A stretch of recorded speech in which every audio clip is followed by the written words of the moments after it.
Soni ji, Ramlila committee रसला के अध्यक्ष आदरणीय संतोष जायसवाल जी, कोषाध्यक्ष अशोक गुप्ता जी, संचालन करें अविनाश जी, मेला मालिक रामजी स्टेट जी,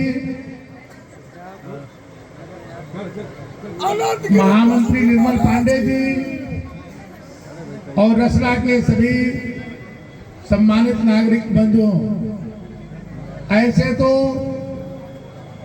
रामलीला पूरे बलिया जनपद में होता है, लेकिन रसला की रामलीला एक अपने अलग प्रकार की होती है, जो पूरे जनपद में इसको जो है, जनपद ही नहीं मैं कहूँ कि काशी के बाद जो सबसे कहीं अच्छी रामलीला होती है तो रसला में होती है,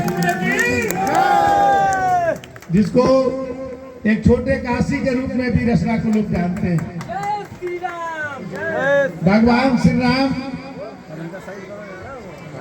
का रामलीला में पूरे उनके जन्म से लेकर के राज तिलक तक उनकी सभी प्रसंगों की चर्चा होती है। भगवान श्री राम हम सबके आराध्य तो है ही हैं, लेकिन उन्होंने जीवन जीने की एक पद्धति का भी हम सबको संदेश देते हैं। एक पुत्र के रूप में ये क्या कर्तव्य होता है, वो राम से बड़ा कोई उदाहरण नहीं हो सकता है कि अपने पिता के वचन को पूरा करने के लिए 14 वर्ष का वनवास भी उन्होंने झेला। रामलीला में लक्ष्मण जैसा पात्र भी होता है, जो भाई के अटूट प्रेम और श्रद्धा रखने वाला, जो हम सब के लिए एक प्रेरणा देने का काम करते हैं। आज तो मंगलवार भी है और आज जो है तिलक राज तिलक कार्यक्रम में हनुमान जी को हम लोग कैसे भूल सकते हैं, क्योंकि हनुमान जैसा भक्त राम को मिला, जो पूरे अपने जीवन को राम के लिए ही समर्पित कर दिए। आज मैं कह सकता हूं कि माता पिता के बाद गुरु ही ऐसा होता है जो चाहता है कि मेरा शिष्य हमसे भी आगे निकले।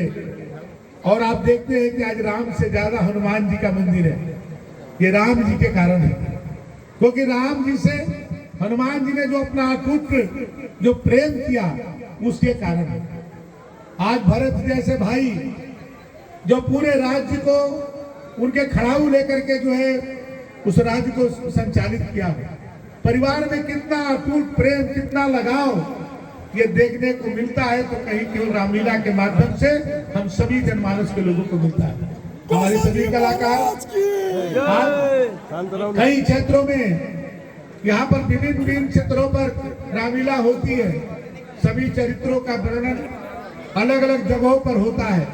हम सब इनसे प्रेरणा लेकर के अपने जीवन में भी हम लोग आगे बढ़े, कठिनाइयां हो भी तो राम की तरह, राम ने कभी अपने धैर्य को नहीं खोया, कभी मर्यादा का उल्लंघन नहीं किया, इसीलिए मर्यादा पुरुषोत्तम राम कहे जाते हैं। विपरीत परिस्थितियों में भी अपने धर्म के साथ अनुसरण करने का उन्होंने हम सबको मार्गदर्शन दिया है।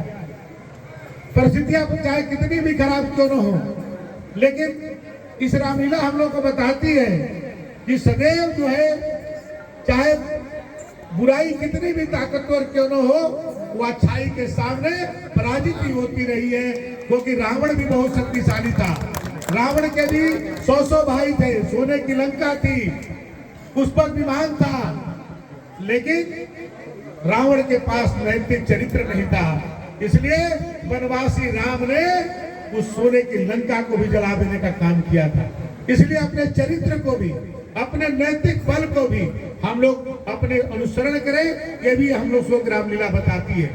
मुझे पूर्ण विश्वास है, जो श्रद्धा आप सबको है इस रामलीला कमेटी के प्रति, निश्चित तौर पर हमारी माताएं बहनें भी यहाँ पर बैठी हुई है, यहाँ से प्रेरणा लेकर के अपने परिवार में भी इस तरह के ही पात्र को अनुसरण करने की कोशिश करें कि हम अपने परिवार में अटूट प्रेम, अटूट लगाव, इतनी राज मिलने के बाद भी कोई राज न करे, ऐसा भाई भरत यदि सभी घरों में हो जाए तो कोई परेशानी ही नहीं हो सकती है।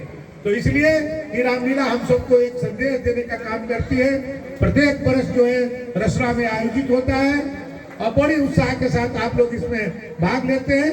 मैं रसरा वासियों को भी हृदय से बधाई देता हूं, उनको धन्यवाद देता हूं। रामलीला कमेटी को भी बहुत बहुत धन्यवाद। महामंडलेश्वर कौशलेंद्र गिरी जी को, प्रसिद्ध सोनी जी को और अपने संतोष जायसवाल जी को भी धन्यवाद कि उन्होंने बुला करके आज जो हमारा प्रसिद्ध रसरा का जो रामलीला मंचन है और राज तिलक का आज जो है मेला है, इस पर बुला करके मुझे भी सम्मानित किए। मैं हृदय से आप सबको धन्यवाद देता हूँ। और मैं एक ही बात केवल कहूँगा कि मैं परिवहन मंत्री हूँ, बलिया में बस स्टैंड बना रहा हूँ, उजियार घाट में बना रहा हूँ और बैरिया में भी बना रहा हूँ, लेकिन रसरा के बस स्टैंड को भी आप देखेंगे 1 साल के अंदर कितने खूबसूरत बनाएंगे कि रसरा में सबसे खूबसूरत कोई जगह होगा तो हमारा बस स्टैंड होगा। 1 साल केवल में अगली बार जब आऊंगा आप लोग के बीच में तो आप देखेंगे कि इसकी किस तरह की भव्यता होगी। आप सबने अवसर दिया, इससे के लिए बहुत बहुत धन्यवाद, बहुत बहुत धन्यवाद। एक नंबर